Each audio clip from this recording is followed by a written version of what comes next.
എല്ലാവർക്കും നമസ്കാരം.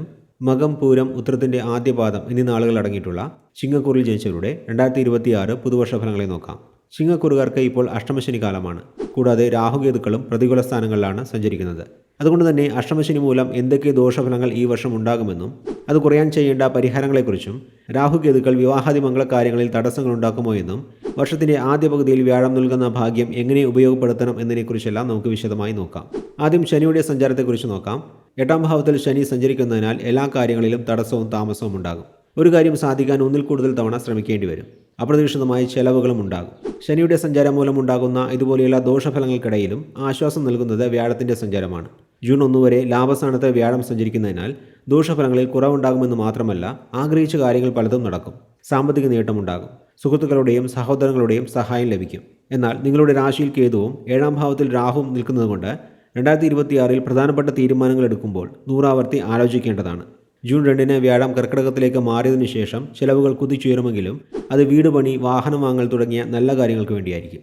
ഡിസംബർ 5 വരെ രാഹുകേതുക്കൾ പ്രതികൂലമായി സഞ്ചരിക്കുന്നതിനാൽ നിങ്ങൾക്ക് മറ്റുള്ളവരിൽ നിന്ന് ഒറ്റപ്പെട്ടിരിക്കാൻ തോന്നും. 7ലെ രാഹു കാരണം ജീവിത പങ്കാളിയുമായി വഴക്കുകളുണ്ടാകും.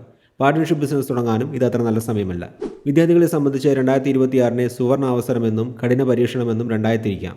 കാരണം അഷ്ടമശനി പഠനത്തിൽ തടസ്സങ്ങളുണ്ടാക്കുമ്പോൾ വർഷത്തിൻ്റെ ആദ്യ പകുതിയിൽ 11ാം ഭാവ വ്യാഴം നിങ്ങളെ ഉന്നത വിജയത്തിലേക്ക് നയിക്കും. ആഗ്രഹിച്ച സ്കൂളിലോ കോളേജിലോ അഡ്മിഷൻ ലഭിക്കാൻ അനുയോജ്യമായ സമയമാണിത്. ജൂൺ 2 വ്യാഴം 12ാം ഭാവത്തിലേക്ക് മാറിയതിനു ശേഷം വിദേശത്ത് പോയി പഠിക്കാൻ ആഗ്രഹിക്കുന്നവർക്ക് സുവർണാവസരമാണ്. പക്ഷേ വിദ്യാർത്ഥികൾ ഒരു കാര്യം പ്രത്യേകം ശ്രദ്ധിക്കണം. 8ലെ ശനിയും ജന്മരാശിയിലെ കേതുവും കാരണം പരീക്ഷ അടുക്കുമ്പോൾ അകാരണമായി ഭയം ഉണ്ടാവുകയും പഠിച്ച കാര്യങ്ങൾ പെട്ടെന്ന് മറന്നുപോകുന്നതുമാണ്. ഇനി കരിയറിനെ പറ്റി നോക്കാം. ഉദ്യോഗാർത്ഥികൾക്ക് അഷ്ടമശനി കാലം ഒരു വെല്ലുവിളി തന്നെയാണ്. അർഹിക്കുന്ന അംഗീകാരം ലഭിക്കാൻ താമസമുണ്ടാകും. സഹപ്രവർത്തകർ കുറ്റപ്പെടുത്താൻ സാധ്യതയുണ്ട്. അതേസമയം ജൂൺ 1 വരെ 11ൽ വ്യാഴം നിൽക്കുന്നതുകൊണ്ട് ശമ്പള വർധനവോ ആനുകൂല്യങ്ങളോ ലഭിക്കാൻ സാധ്യതയുണ്ട്. ഈ സമയം പരമാവധി മുതലെടുക്കുക. സാമ്പത്തികപരമായ കാര്യങ്ങളിൽ വളരെ കൃത്യമായി പ്ലാനിംഗ് 2026 ആവശ്യമാണ്. വർഷത്തിൻ്റെ ആദ്യ പകുതിയിൽ വരുമാനം വരും. അതിനെ സൂക്ഷിച്ചു വെച്ചാൽ ജൂൺ 2 ശേഷം 12ലെ വ്യാഴവും അഷ്ടമശനിയും കൂടി വരുത്തുന്ന ചെലവുകളെ നേരിടാൻ സാധിക്കും.